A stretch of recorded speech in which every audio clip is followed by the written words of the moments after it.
Brake pads. You've probably been to the auto parts store or been browsing online and seen a whole bunch of different options, different brands, different materials, different price points for sure. What are they? Do they really matter all that much? And are you actually going to get a lot of difference between a $20 brake pad and a $120 brake pad?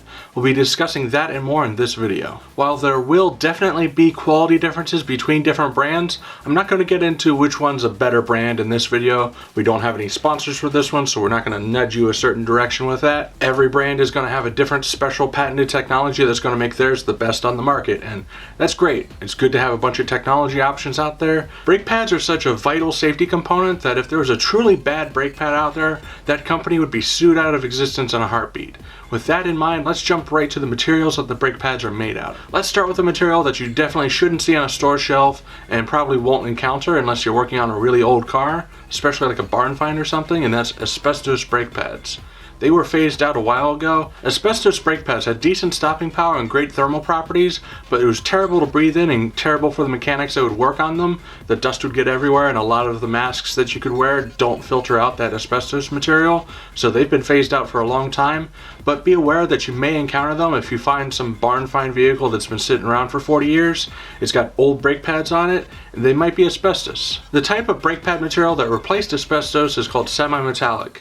Of the three common materials that you'll encounter nowadays, semi-metallic is the most common and probably the most versatile. They are generally middle of the road when it comes to qualities that we'll discuss in the other two brake pad materials, but where quality really comes into play is how loud they are.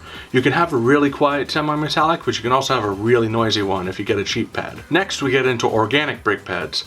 No, they're not made out of bamboo fiber and kale, but they are made out of somewhat of an organic material. The rest of the materials it's made up of tend to be on the inexpensive and soft side, which means it does have good braking performance, but it generates a lot of dust, it can be loud, and they wear out pretty fast. They tend to have the best initial rotor bite, and they handle light to medium braking very well, but if you do a lot of hard stopping or aggressive driving, you're probably better served with a brake pad that can handle heat well. Speaking of heat, let's get into ceramic brake pads.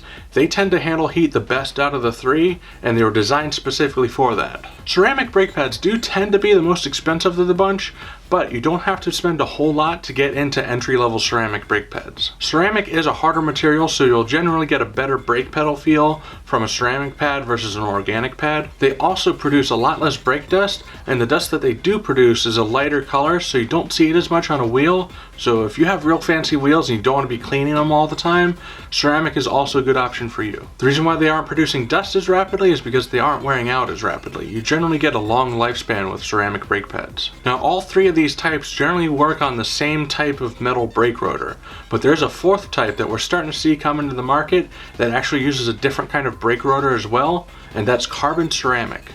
Carbon ceramic brakes are a super high-end option, and you can't generally just walk into a parts store and get some for your car. If you're buying a car at the dealer and you have the option to get these carbon ceramic brakes, they generally add a few $1,000s to the price of the car. And on top of the brake pads wearing out, the rotors wear out as well. Under heavy braking, material cooks out of the rotor, and when you take it to be serviced, a technician will weigh the rotor, and if it falls out of a certain spec, it gets too light, you can't use the rotor anymore and you'll have to replace it. People don't generally lathe cut rotors anymore anyway, but with these rotors, that's not even an option. Note that all these stats I just gave you are based on the passenger car version of all these materials.